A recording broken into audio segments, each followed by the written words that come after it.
देहरादून उत्तराखंड। तारीख थी 5 फरवरी 2016। शाम के लगभग 6 बजे का वक्त था कि अचानक देहरादून में मौजूद प्रेम नगर चाय बागान में एकदम से किसी महिला की जोर जोर से चीखने चिल्लाने की आवाज़ें आने लगती हैं। आसपास में मौजूद लोगों ने जैसे ही इन चीखों को सुना, वो लोग तुरंत उस ओर भागे जहां से वो आवाज़ें आ रही थी। और जैसे ही लोगों ने वहां जाकर देखा तो उनके पैरों तले से ज़मीन खिसक गई, क्योंकि उस चाय के बाग में एक महिला की लाश पड़ी थी और उसके कपड़ों और शरीर पर पूरा खून ही खून लगा हुआ था। और देखने मात्र से ही पता चल रहा था कि इस महिला को किसी धारदार हथियार से मौत के घाट उतारा गया था, क्योंकि उसके गले पर एक काफ़ी डीप कट का निशान था। तो खैर, जैसे ही उन लोगों ने ये नज़ारा देखा, उन्होंने बिना वक्त गवाए तुरंत इस बात की जानकारी पुलिस को दे दी। पुलिस भी तुरंत मौके पर पहुंची और उन्होंने बॉडी को फॉरेंसिक एग्जामिनेशन के लिए भिजवा दिया। और साथ ही उन्होंने इस लाश की फ़ोटो आसपास के सभी थानों और व्हाट्सएप ग्रुप्स में भी डाल दी, ताकि जल्द से जल्द इस मरने वाली महिला की पहचान हो सके। और इसके अलावा पुलिस ने इस बाग की भी अच्छे से छानबीन की, ताकि कातिल का कोई सुराग मिल सके। और इस छानबीन में उन्हें 2 चीज़ें मिली, एक तो एक मोबाइल फ़ोन और दूसरा किसी 2 व्हीलर व्हीकल के टायरों के निशान। तो पुलिस ये मानकर चल रही थी कि कातिल 2 व्हीलर पर आया होगा और ये फ़ोन शायद मरने वाली महिला का होगा, क्योंकि कातिल तो अपना फ़ोन यहाँ छोड़कर जाने की भूल नहीं करेगा। तो खैर, पुलिस उस फ़ोन को अनलॉक करवाने के लिए भिजवा देती है और अगले ही दिन इस मरने वाली महिला की भी पहचान हो जाती है, जब एक जगजीत सिंह नाम का बंदा पुलिस स्टेशन आता है और वो पुलिस को बताता है कि उसके व्हाट्सएप ग्रुप पे चाय के बाग में मिली लाश की फ़ोटो आई थी और ये फ़ोटो में दिखने वाली लड़की उसकी बहन गुरप्रीत कौर है, जो कि कल दोपहर को घर से अपनी स्कूटी लेकर निकली थी, मगर अभी तक घर नहीं लौटी थी।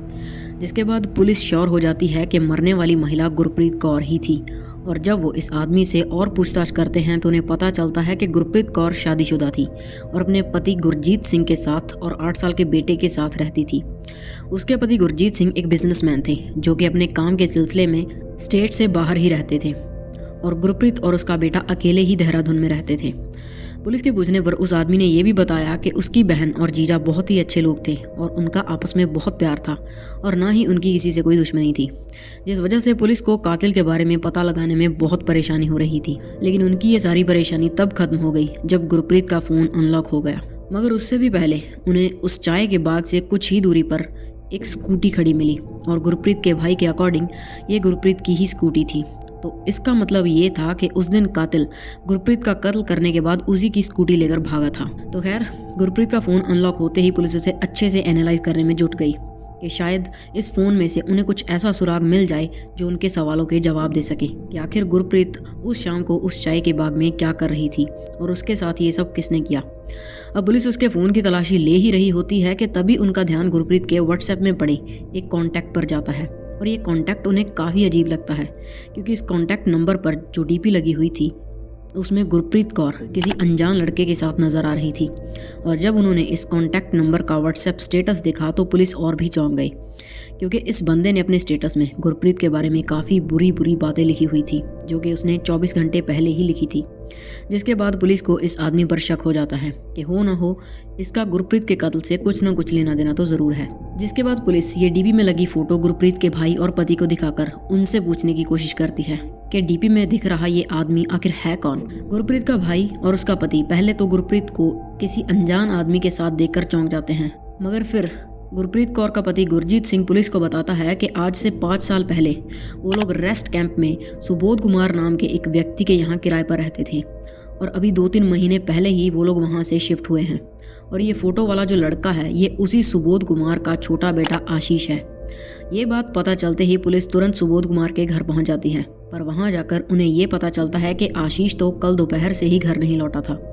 जिसके बाद पुलिस श्योर हो जाती है कि आशीष ही किलर है। जिसके बाद पुलिस उसके घर से उसका नंबर लेती है और उसे ट्रैकिंग पर डाल देती है और लकीली उन्हें आशीष की लोकेशन का पता चल जाता है। और लोकेशन के अकॉर्डिंग फ़िलहाल वो मसूरी के एक होटल में ठहरा हुआ था और पुलिस बिना वक्त गवाए तुरंत मसूरी के लिए निकल जाती है। और वहाँ जाकर पूछने पर उन्हें पता चलता है कि आशीष कुमार नाम का एक बंदा वाकई में इस होटल में ठहरा हुआ था। तो पुलिस उस होटल के रिसेप्शनिस्ट से आशीष का रूम नंबर पूछकर उसके रूम पर पहुंच जाती है, लेकिन काफ़ी देर तक दरवाज़ा खटखटाने के बाद भी अंदर से कोई रिस्पॉन्स नहीं आता। जिसके बाद पुलिस होटल वालों की मदद से वो दरवाज़ा खुलवाती है और जैसे ही वो कमरे में दाखिल होते हैं तो उनका सामना एक और भयानक मंजर से होता है,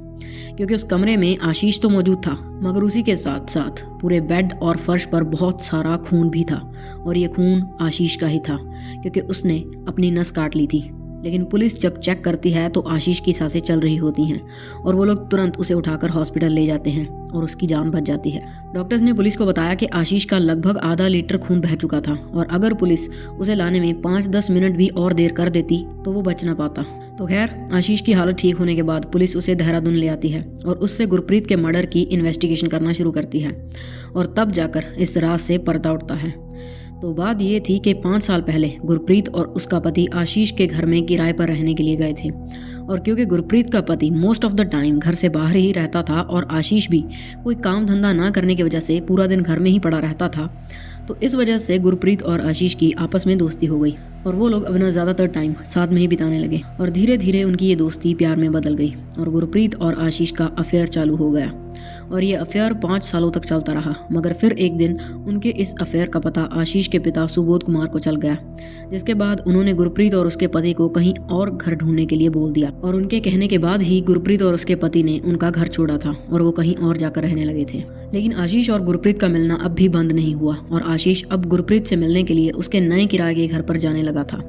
लेकिन फिर एक दिन आशीष ने गुरप्रीत का फ़ोन चेक कर लिया और उस दिन उसे पता चला कि गुरप्रीत और भी कई सारे लड़कों से बातें करती थी और उस दिन उसे पता चला कि गुरप्रीत उसकी पीठ पीछे और भी कई सारे लड़कों से बातें करती थी, जो बात आशीष को बिल्कुल भी पसंद नहीं थी, क्योंकि वो गुरप्रीत से सच्चा प्यार करता था और वो नहीं चाहता था कि गुरप्रीत उसके अलावा किसी और से बात करे। और इस बात को लेकर आशीष ने गुरप्रीत से झगड़ा भी किया और उसे लगा था कि शायद अब गुरप्रीत सुधर जाएगी, मगर ऐसा हुआ नहीं और गुरप्रीत अब भी और लड़कों के साथ कांटेक्ट में थी। और ये बात जानकर आशीष का दिल टूट गया और उसने ठान लिया कि वो गुरप्रीत को जान से ही मार देगा और साथ ही खुद को भी ख़त्म कर लेगा, शायद फिर सब कुछ ठीक हो जाएगा। और इसी प्लानिंग के साथ 5 फरवरी को वो दोपहर के वक्त गुरप्रीत के घर गया और फिर उसी की स्कूटी पर बैठकर वो दोनों घर से निकल गए और पूरा दिन उन्होंने साथ में स्पेंड किया। उन्होंने मूवी देखी, आइसक्रीम खाई, एक दूसरे से ढेर सारी बातें की और एट द एंड शाम के वक्त आशीष गुरप्रीत को लेकर एक चाय के बाग में आ गया और फिर बाथरूम जाने का बहाना लगाकर वहाँ से निकल गया और पीछे से आकर उसने गुरप्रीत के ही दुपट्टे से उसका गला घोंटना चालू कर दिया। और इसी बीच गुरप्रीत चिल्लाई थी, मगर जब आशीष उसका गला नहीं घोंट पाया तो उसने अपनी जेब से एक चाकू निकाला जो कि वो इमरजेंसी के लिए लेकर आया था और बड़ी ही क्रूरता के साथ उसने इस चाकू से गुरप्रीत का गला रेत दिया और गुरप्रीत की स्कूटी लेकर वहाँ से भाग गया। थोड़ी दूर जाने के बाद उसने उस स्कूटी को वहीं कहीं छोड़ा और फिर मसूरी चला गया और वहाँ जाकर एक होटल में छिप गया। फिर हिम्मत करके आज उसने खुद को भी उसी चाकू से ख़त्म करने की कोशिश की, मगर पुलिस के आने की वजह से उसकी जान बच गई। तो खैर, इन्वेस्टिगेशन कंप्लीट होते ही पुलिस ने चार्जशीट फाइल कर दी और 5 सालों तक ये केस कोर्ट में चलता रहा और अक्टूबर 2019 में कोर्ट ने अपना फैसला सुनाया और आशीष को गुरप्रीत के कत्ल के लिए गिल्टी मानते हुए उसे उम्र कैद की सज़ा सुनाई गई। So yeah, this was about today's case. If you find this video informative, please drop a like and do check out this video popping on the screen and don't forget to subscribe this channel. फिर मिलेंगे।